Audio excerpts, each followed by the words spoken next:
சைலண்டில் போட்டுருங்க. இன்றைய தினம் கந்தன்மலை படத்தினுடைய பாடல் வெளியீட்டு விழாவிற்கு வந்திருக்கின்ற அனைத்து ஊடக நண்பர்களுக்கும் மனமார்ந்த நன்றியை தெரிவித்துக் கொள்கிறேன். இது ஒரு சமூக படம். திருப்பரங்குன்றம் பிரச்சனையும் அதில் உள்வாங்கிக் கொள்ளப்பட்டு எடுத்திருக்கின்ற படம்.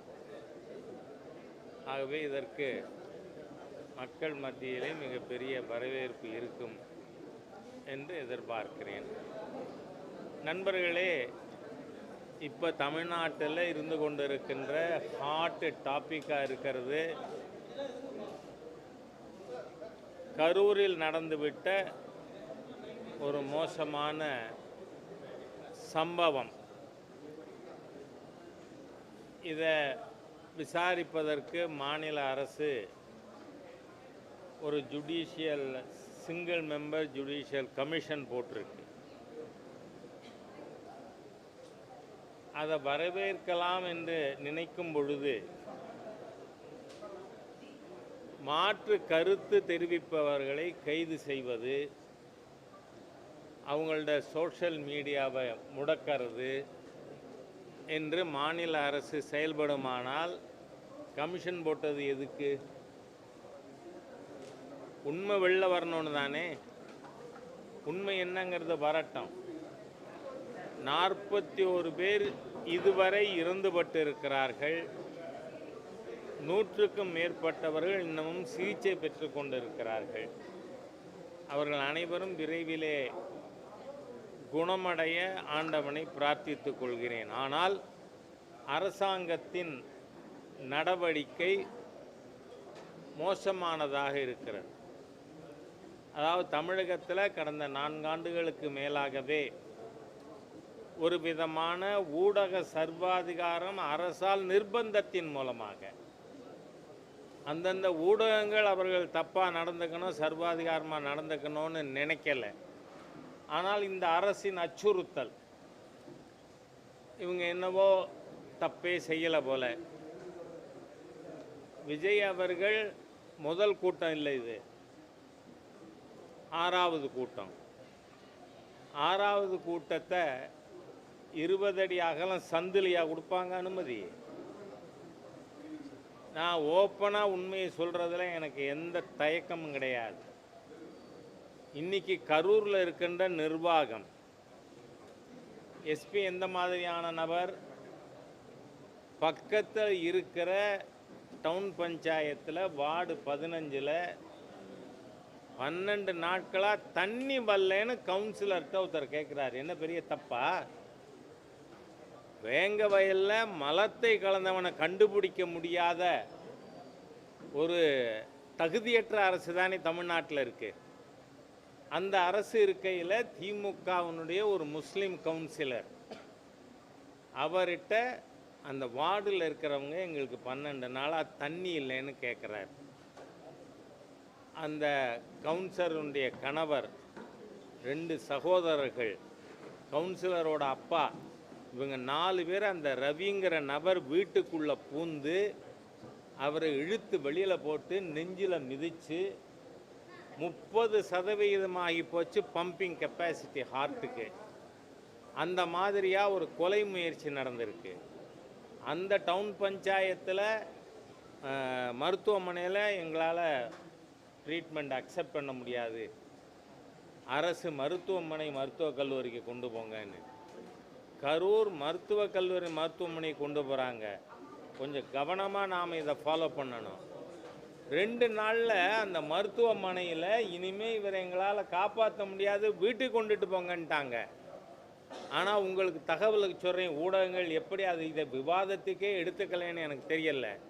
இன்னமும் அவர் இம்ப்ரூவ் ஆகிட்டு இருக்கார். அப்படின்னா அவர் ஆஸ்பத்திரியிலேருந்து வெளியேற்றுறதுக்கு ஆளும் திராவிட முன்னேற்ற கழகத்தின் அழுத்தம் அல்லது அச்சுறுத்தல் இருந்ததாங்கிற கேள்வி வருது. Everything should be investigated. ஏன்னா இது நடந்த 4-5 நாட்கள் ஆகுது. நான் அந்த எஸ்பியை கேட்குறேன், எஃப்ஐஆர் போட்டிருக்கீங்களான்னு. இல்லை இதுவரை போடலை, வி ஆர் இன்வெஸ்டிகேட்டிங்னு. எஃப்ஐஆர் போடுறதுக்கு இன்வெஸ்டிகேஷன் முதல் ஸ்டெப்பு எஃப்ஐஆர் தானே. ஆகவே திராவிட முன்னேற்ற கழகத்தின் கரவேட்டி கட்டாத ஒருவர் எஸ்பியா இருக்கிற மாவட்ட நிர்வாகம். அதனால் கரூரில் இந்த சம்பவம் நடந்ததில் எனக்கு எந்த ஆச்சரியமும் இல்லை. ஏன்னால் அதிகாரிகள் இன்னைக்கு அவங்க கலர் கருப்பு சிவப்பாக மாறி போயிருக்கு.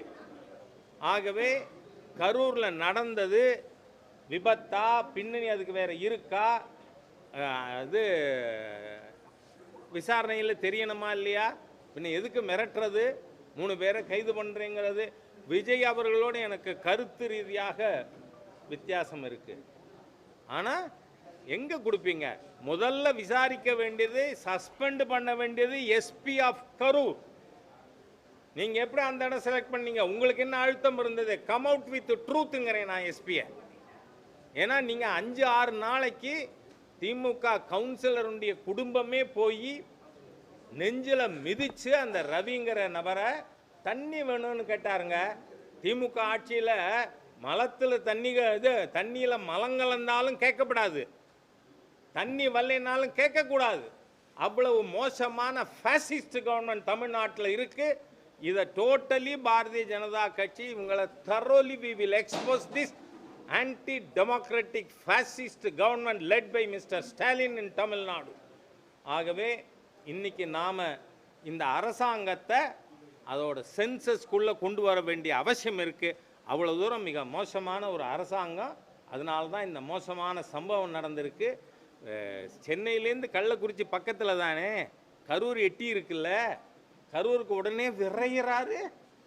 ஏன் கள்ளக்குறிச்சிக்கு வரல? அடேங்கப்பா, நான் உள்ளபடியே சொல்கிறேன். நான் நடிகர் திலகம் சிவாஜி கணேசனோட ரசிகன். அவர் தோற்று போயிட்டாருங்க மகேஷ் பொய்யாமொழிக்கு முன்னாடி. என்ன நாடகம் இந்த திமுகங்கிற மக்கள் விரோத ஜனநாயக விரோத ஃபேசிஸ்ட் கவர்மெண்ட்டு நாடகமாக போடுறீங்க. அதுவும் வெக்கமில்லாமல் சொல்கிறாரு. முதல் நாளே கரூரில் வந்து செந்தில் பாலாஜி தரப்புலேருந்து டேக் டைவர்ஷன் வந்துதா? அந்த டைவர்ஷன் எடுக்கலைங்கனால இந்த சம்பவம் நடந்ததா? சந்தேகம் வருமா இல்லையா?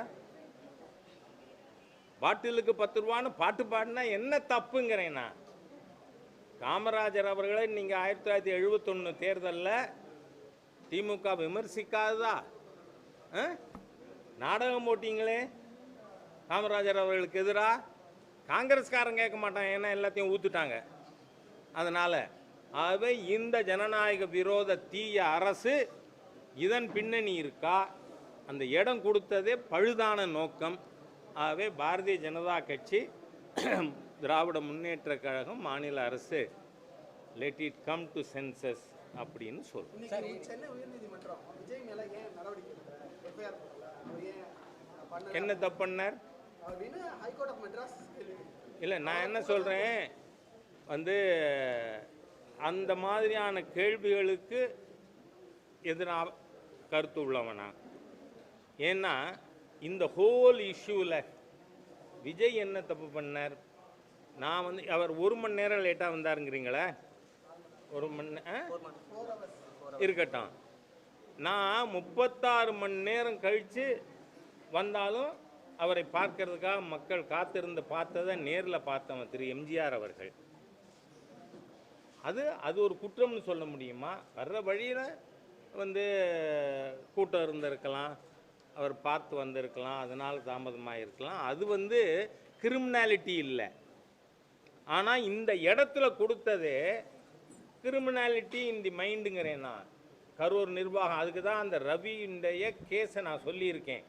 அந்த எஸ்பியை சஸ்பெண்ட் பண்ணுங்க முதங்கிறேன்னா, அவரை விசாரணை பண்ணுங்க, அப்போ தான் உண்மை வரும். ஏன்னா நீங்கள் ஒருத்தரை இழுத்து போட்டு நெஞ்சில் மிதித்து அவரோட பம்பிங் கெப்பாசிட்டி ஹார்ட்டுக்கு 30% குறையும்.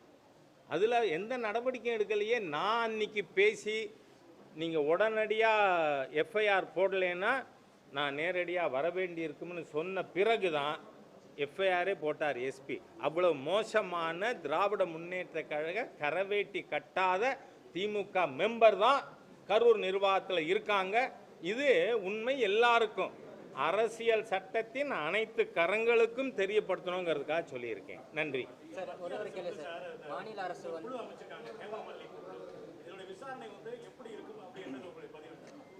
அவர்கள் வந்து நேரடியாக பாதிக்கப்பட்ட குடும்பங்களுக்கெல்லாம் போய் கருத்து கேட்டுட்டு போயிருக்காங்க.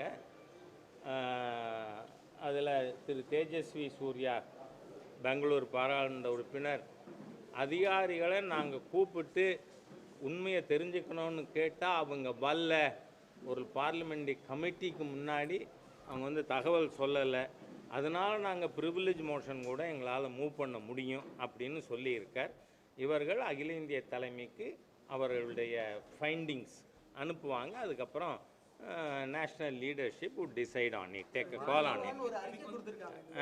கரூர் விவகாரத்துல பாஜக வந்து இதுக்கு முன்னாடி மணிப்பூருக்குலாம் அனுப்பல, இங்க மட்டும் ஏன் அனுப்புறாங்க? இதுல ஒரு நான் சொல்கிறேன், வேங்க வயலில் வந்து எஸ்சி மக்கள் குடியிருக்கிற இடத்துல ஓவர்ஹெட் டேங்கில் மலம் கலந்ததுக்கு திருமாவளவன் போனாரான்னு கேட்குறேன். நான் சீஃப் மினிஸ்டர் போகலை, இட்ஸ் ஆப்வியஸ்.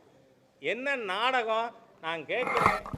ஆளும் திராவிட முன்னேற்ற கழகத்துக்கு சொம்படிக்கிறது தவிர வேறு வேலையே கிடையாது திருமாவளவனுக்கு.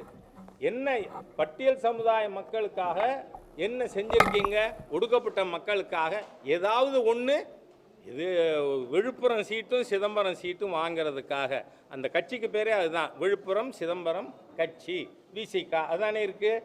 அதனால் உங்கள் கேவலமான அரசியலை நீங்கள் மத்திய சர்க்காரை நான் கேட்குறேன், ஒரு நோபல் கவர்மெண்ட்டு மாண்புமிகு பிரதமரோட ஆட்சி வந்து ஃப்ராஜைல் 5லேருந்து 4th லார்ஜஸ்ட் எக்கானமியாக கொண்டு போயிருக்கு.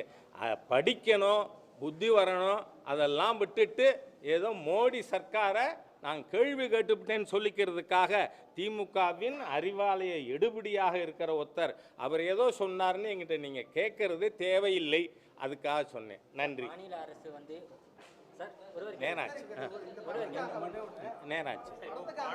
ஒரு எம்எல்ஏவா இருந்திருக்கீங்க, ஒரு பாஜகவுடைய மூத்த தலைவராக இருந்திருக்கீங்க, நடிகராக இருந்திருக்கீங்க. நடிகர்கள் தான் அரசியலுக்கு வர்றது பார்த்துருக்கோம். ஒரு அரசியல்வாதி நடிகராக வந்திருக்கீங்க, எப்படி கொஞ்சம் மாற்றம் இருக்கட்டுமே. தேங்க்யூ. எடுத்துக்கோ, விழுந்துடாம வந்து பிடிச்சிக்கோ.